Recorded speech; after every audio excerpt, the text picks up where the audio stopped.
Така, което е било най-тежкото състезание в кариерата? Помниш ли което е най-тежкото? Което не искаш да си го спомниш дори? Те са 12 подред. 12 поред тежки състезания? Всяка година. Така. Колко на Португалия? Това ли е най... За мен това е най-тежкото състезание. Защото са съвкупност от много неща. Много горещо време.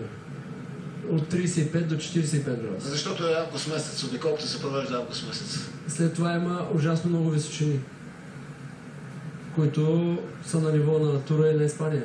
По 25 км височини, по 20, по 15. Това са почти всеки ден. Имаме 5 дена много висока височини и още 5 дена средна височина. Равнини етапи не забравяме. Там няма равнини етапи. Там спринтьор не участва в това състезание. Може би един път е участвал петаки, един или два пъти дойде и почти само придружаваше групата.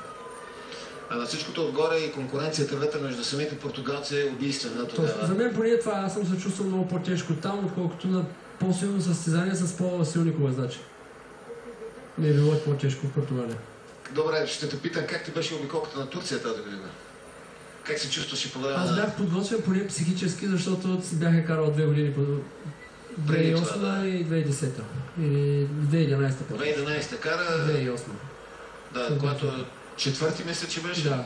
Да. И за това, че бях поне психически подготвен, какво ме очаква. Но този етап, който за първи път го вкараха... Да, това е за първи път. И друг път сме имали тежки етапи, миналата година имахме, но финална височина за първи път е... И ти видя сам, че беше доста тежка. Гледаш отвесно нагоре, нали? Последните 3 км само да, си отмяташ главата назад и гледаш отвесно нагоре. Страшно стръмно го бяхме измислили. Но ние от състезанията, които са били най-тежките в... до сега за мен. А от тези 3 титли, които имаш в България, коя е най-леката и най-тежката, можеш ли да направиш? Миналата година ли, да речем, след като имаше отбор за дърва си, ти е било по-леко, отколкото тази година? Да, миналата година аз лично работих най-малко за тази победа, повече работиха колегите ми.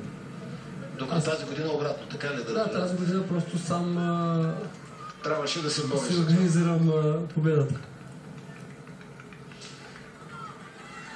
Всички ти пожелават добро представяне и се интересуват дали можеш да влезеш в топ 10, но казахме вече, че амбициите на Даниил не са такива.